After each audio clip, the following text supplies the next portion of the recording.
And now, after all this long introduction, which was the first, 1, 2, 3, 4, 9, 10, 11, full 11 pages of On Some Hegelisms by William James in The Will to Believe and Other Essays in Popular Philosophy, after 11 pages of introduction, let me trace some of Hegel's ways of applying his discovery. His system resembles a mousetrap in which if you once pass the door, you may be lost forever. Safety lies in not entering. Watch out, Hegelianism. Hegelianism is dangerous. Don't even go there. Don't start believing their premises. You might never get out. Hegelians have anointed, so to speak, the entrance to their mousetrap with various considerations which, stated in an abstract form, are so plausible as to slide us unresistingly and almost unwittingly through the fatal arch. It is not necessary to drink the ocean to know that it is salt, nor need a critic dissect the whole system after proving that its premises are rotten. I shall accordingly confine myself to a few of the points that captivate beginners most, and assume that if they break down, so must the system which they prop. Now, I don't know that we're going to go over all these points he refers to in any kind of detail. I think maybe we'll do at least one in this video. So, the Hegelian system of philosophy is a mousetrap. Accept its premises, and you may never get out of the system. The prudent course of action is to just not accept the blasted premises of Hegelianism, such as this premise.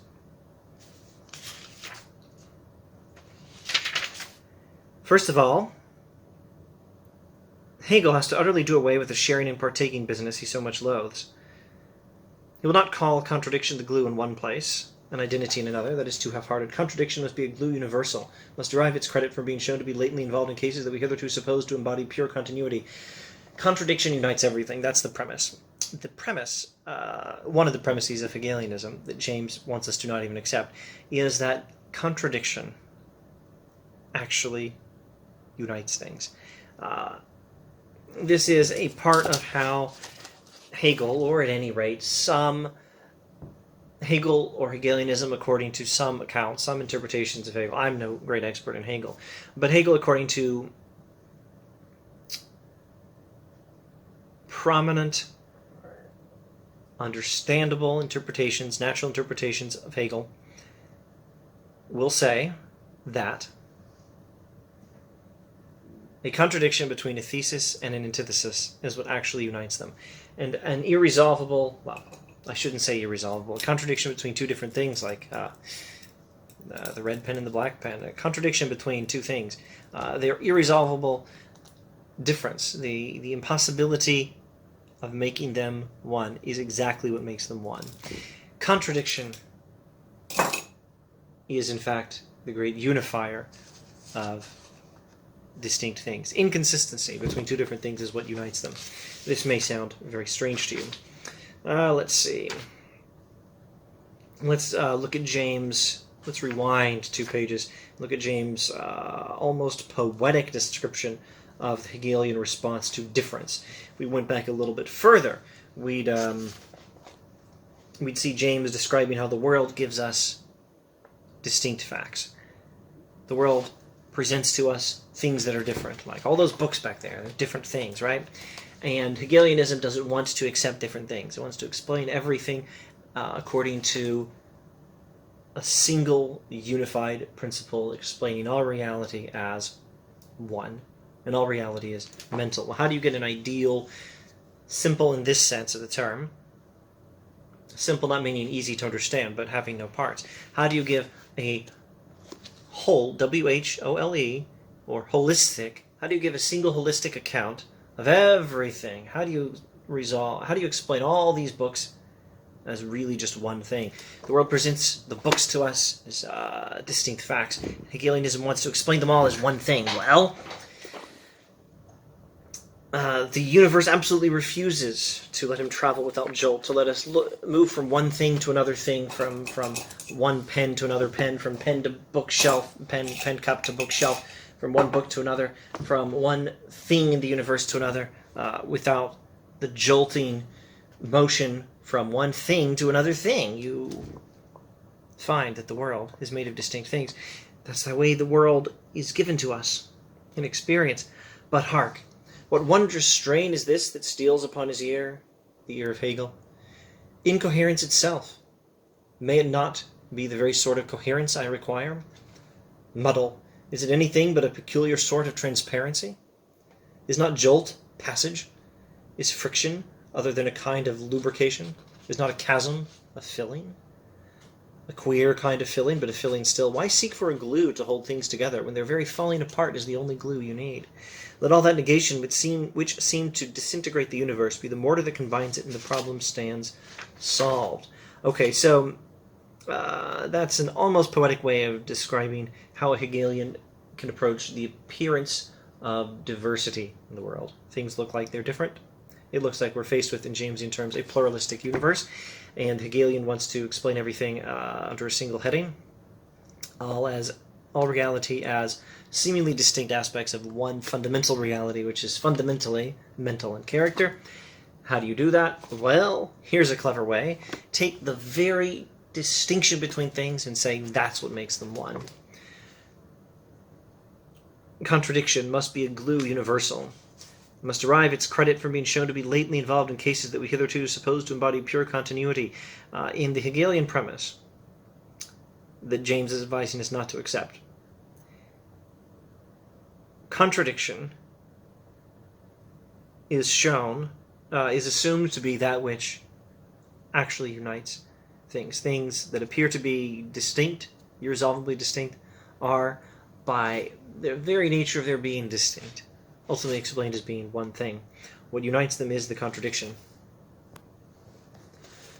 Contradiction, shown to lurk in the very heart of coherence and continuity, cannot after that be held to defeat them, and must be taken as the universal solvent. Or rather, there is no longer any need of a solvent.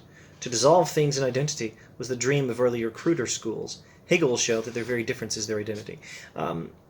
Some earlier philosophical schools may have tried to say that, oh, actually all those books that look like they're distinct things, and all the other things that look like they're distinct things in the world are actually all fundamentally just one thing. They're all resolved. They're all dissolved in the fundamental identity of all things, a more standard, non-subtle monism. All is fundamentally one. It just doesn't look that way to you. Hegel will show that their very difference is their identity. It's their distinctness that makes them one. And that in the act of detachment, the detachment is undone. Now, at the very outset, it seems rather odd that a philosopher who pretends that the world is absolutely rational, or in other words, that it can be completely understood, should fall back on a principle, the identity of contradictories, which utterly defies understanding. If you're thinking, I don't understand what this philosophy nerd on YouTube is talking about, or I don't understand what James is talking about, or I don't understand what Hegel is talking about. If you can follow what I say about what James says, what Hegel says, you might be thinking, that doesn't make any sense, or you might not even be thinking that far, as if you can understand it and conclude it's nonsense. You might be thinking, I don't even understand it. What is he talking about? How is contradiction supposed to unite things? How is difference supposed to make things one? And James realizes this seems strange. It utterly defies understanding.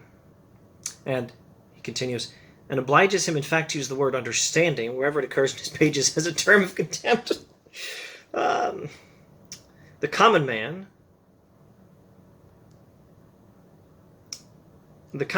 who looks at things and doesn't think in Hegelian terms.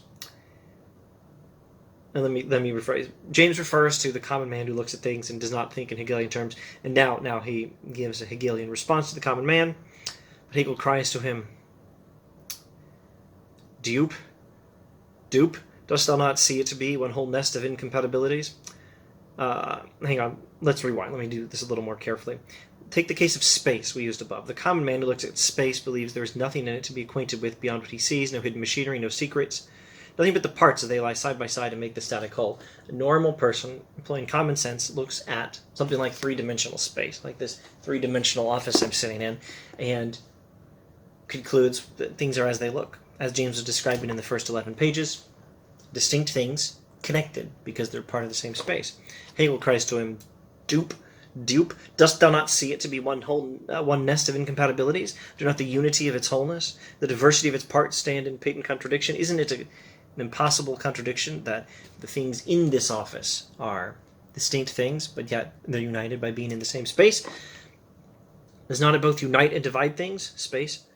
But for all this strange and irreconcilable activity, would it be at all? The hidden dynamism of self-contradiction is what incessantly produces the static appearance by which your sense is fooled.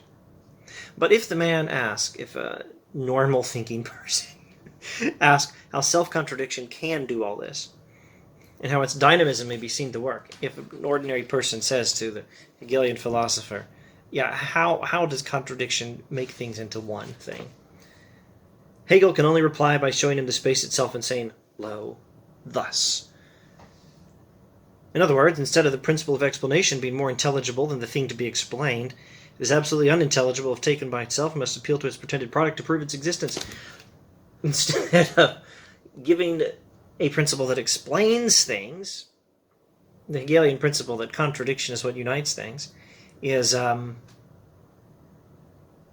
completely inexplicable, except if you assume it, you find everything is resolved into a single philosophical system, and then you can conclude, hey, it worked.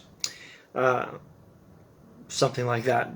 In other words, James, if you think what I'm saying, James is saying, Hegel is saying, is strange, James thinks you're right. If you think it doesn't make any sense, well, James seems to agree. The principle, if you want an explanation for it, James doesn't seem to have one. The principle of the contradictoriness of identity and the identity of contradictories is the essence of the Hegelian system. And it's a strange candidate for the honor of being a complete rationalizer of the world. James does not have a better explanation. Now, let's be fair. I can't quite call myself a James scholar off the top of my head. One, I guess I have 3 articles that deal with William James. 2 of them are comparing and contrasting James with other people.